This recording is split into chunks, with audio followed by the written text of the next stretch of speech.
18 сум 42 тиен, конфет сауыты, ташандык аяк киеме, бушаган каплар һәм пакетлар өчен ай сайын һәр кеше исәбеннән шул кадәр сумма түләргә туры килә. Един расчетный центр производит начисление за вывоз утилизации. Бердәм исәпләү үзәге чүп-чарны чыгару һәм утилләштерү өчен Нурлат шәһәре башкарма комитеты раслаган тариф буенча акча җыюны башкара. Әгәр дә кеше теркәлгән урында вакытлыча тормый икән, әйтик 5 көн һәм аннан да күбрәк, ул чакта 18 сум 42 тиен урынына ул 15 сум гына түләргә тиеш.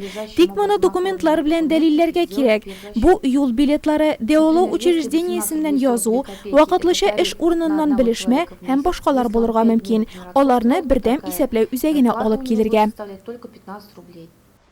Ләкин яшәгән дәвердә башка төрле чүп-чарда шактый җыела. Фатирда ремонт ясаганда, йорт җиһазларын алыштырганда, чүплеккә иске телевизорлар, диваннар, такталар, линолеумнар да ыргытылырга мөмкин.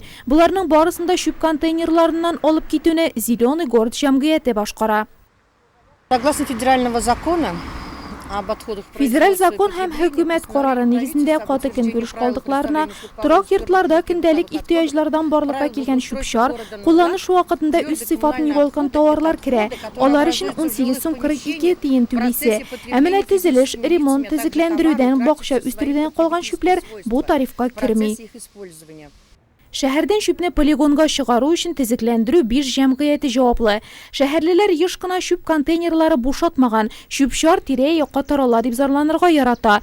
Тик бакча утаганнан, агач кискәннән, йорт төзегәннән калган калдыклар квитанциядәге 18 сум 42 тиенгә керми. Моның өчен аерым түлисе ди белгечләр. Вот этот вот мусор, он должен вывозиться самостоятельно. Бу чүпне кешеләр үзләре полигонга илтергә тиеш. Нинди транспорт чарасына карап безнең предприятиедә аерым тарифлар каралган. Алар турында 20550 номеры буенча шалтыратып белә аласыз.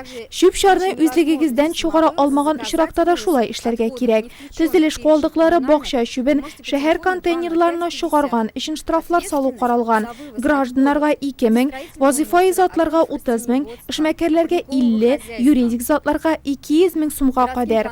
Шулай ук 90 көнгә кадәр аларның эшчәнлеген туктатып тору мөмкинлеге бар.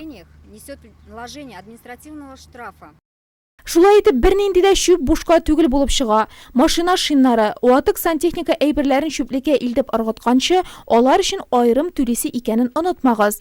Коммуналь хезмәт белгечләре исә чүп мәйданчыклары янында төрле калдыклар онап ятуына яшәүчеләр үзләре гаепле дип белдерә. Контейнер тулы булган очракта да аның янына бакча чүбен китереп аудару штрафлар белән яный ди алар.